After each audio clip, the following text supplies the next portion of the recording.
دوای ئەوەی ئەندامانی کۆمسیاران لە کۆمسیۆنی باڵای سەربەخۆی هەڵبژاردنەکان نامەی دەست لە کارکێشانەوەیەکی گشتیان پێشکەش بە سەرۆکی ئەنجومەنی کۆمسیۆن کرد، ئەویش بەهۆی بوونی فشارێکی زۆر لەلایەن دەسەڵاتی یاسادانان و دادوەری و بۆ بەرژەوەندی عێراق و ئەنجامدانی هەڵبژاردن لە سات و کاتی خۆیدا لە کۆنگرەیەکی ڕۆژنامەوانیدا سەربەست مستەفا ئاشکرای کرد کە ئەندامانی کۆمسیاران پاشگەز بوونە لەسەر دەست لە کارکێشانەوەکیان و وەگەڕانەوە کارەکانی خۆیان و دەستخۆشی لە نەتەوەی گرتوەکان کرد بە هاوکاریکردنیان. ولن نكون سببا بأن يتدهور الوضع السياسي والوضع الأمني في العراق. ئەندامانی کۆمسیۆن دەستیان لە کار کێشایەوە بەهۆی ئەوەی فشار خراوەتە سەریان و بەیاننامەیەکمان دەرکرد بەو مەبەستە ئێمە مەبەستمان ئەوەیە کە هەموو کەسێک بزانێت کە کۆمسیۆن لە بارودۆخێکی خراپدا کار دەکات، بەڵام نەبێتە هۆکارێک بۆ تێکدانی ڕەوشی سیاسی وڵات. هەروە دوای ئەوەی چەندین داوا کرا لەلایەن لیستە سیاسەکان کە پاشگەز ببین لە بڕیارەکەمان، هەروە ڕێزێک بۆ هاوکاریکردنی نەتەوەی گرتوەکان بڕیارماندا کەوا پاشگەز ببین لە دەست لە کارکێشانەکەی گشتی ئەندامانی کۆمسیۆن بۆ بەرژەوەندی وڵات و ئەنجامدانی هەڵبژاردن لە سات و کاتی خۆیدا.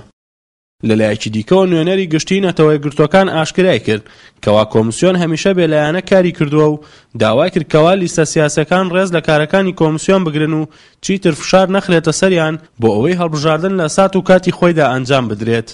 I think that it has been very unfortunate that IHEC has been caught up in a number of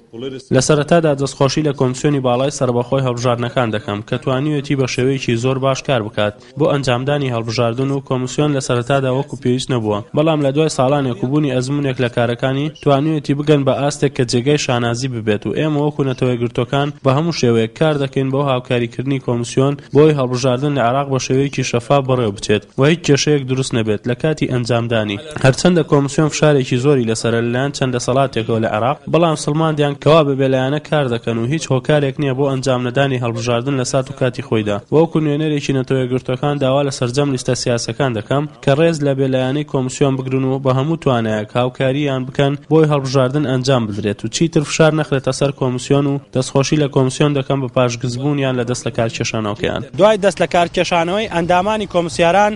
چەندین لیستی سیاسی نێو پەرلەمان و حکوومەتی عێراقی دەست لە کارکێشانەوەکەیان بۆ مەبەستێکی سیاسی گەڕاندەوە کەوا کۆمسیۆن ناوێت هەڵبژاردن لە عێراق ئەنجام بدات، بەڵام پاشگزبوونی ئەندامانی کۆمسیاران ئەوەی سڵماند کەوا کۆمسیۆن بەردەوامە لە کارەکانی و هەڵبژاردن لە سات و کاتی خۆیدا ئەنجام دەدات. ئاکان فەهمی، کوردستان TV، بەغدا.